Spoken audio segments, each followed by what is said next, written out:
14তে vote দিতে দেন নাই, 18তে রাত্রে করেছে, 24-এ দরকার পড়ে নাই, এখন 26-এও এটাকে টেনে লম্বা করে অধিকার হারা করে রাখবেন।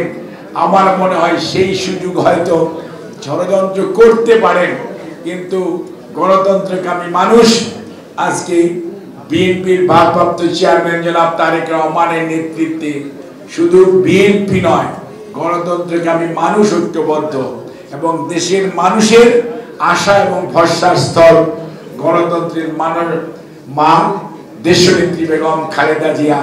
উনিও যখন আজকে নির্বাচনে প্রতিদ্বন্দ্বিতা করার জন্য আলহামদুলিল্লাহ ওনার দল ওনাকে নমিনেট করেছে এবং ওনার আগ্রহ আছে, কাজেই সেই অবস্থায় দাঁড়িয়ে গণতন্ত্রকে প্রলম্বিত করার ষড়যন্ত্র এদেশের সাধারণ সংখ্যাগরিষ্ঠ মানুষ কোনো অবস্থাতেই গ্রহণ করবে না। কাজেই শ্রমিক ভাইরা মনে রাখবেন, গণতান্ত্রিক পরিবেশ যদি থাকে আপনার আমার দাবি আদায় হবে, আলোচনা হবে ওভার দি টেবিল।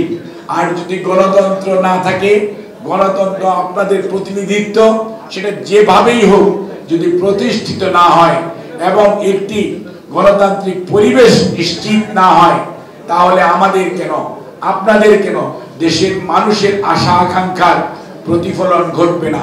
হিরন আরও মিনারেল ওয়াটার মাত্র 50 পয়সায় প্রতি লিটার। কাজে এই অবস্থায় আমাদের এখন সবচেয়ে বড় দরকার, সেই 6 নভেম্বর রাত্রে যেমন সিপাহী জনতার ঐক্য হয়েছিল, ঠিক একই ধরনের ঐক্য আজকে আমাদের সকল শ্রেণী পেশার মানুষের দরকার। কারণ আমাদের যারা প্রতিপক্ষ তারা কেউ কেউ স্বাধীনতায় বিশ্বাস করতেন না, কেউ কেউ পিছন দিয়ে ক্ষমতায় যাওয়ার চেষ্টা করেছেন, কিন্তু আপনার দলের প্রতিষ্ঠাতা শহীদ জিয়া রহমান এবং মাননীয় চেয়ারপারসন দেশনেত্রী বেগম খালেদা জিয়া, ভারপ্রাপ্ত চেয়ারম্যান জনাব তারেক রহমান কোনো আপোষকামিতায় বিশ্বাস করেন না, কোনো ষড়যন্ত্রে বিশ্বাস করে না। বিএনপি জনগণের ভালোবাসায় সিক্ত হয়ে দায়িত্বপ্রাপ্ত হতে চায়।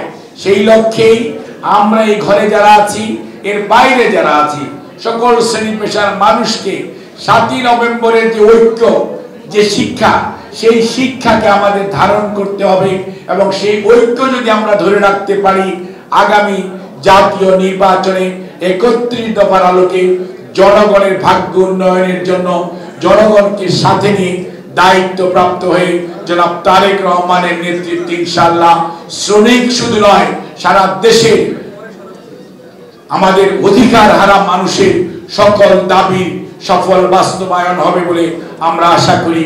আপনাদের সবাইকে অনেক অনেক ধন্যবাদ।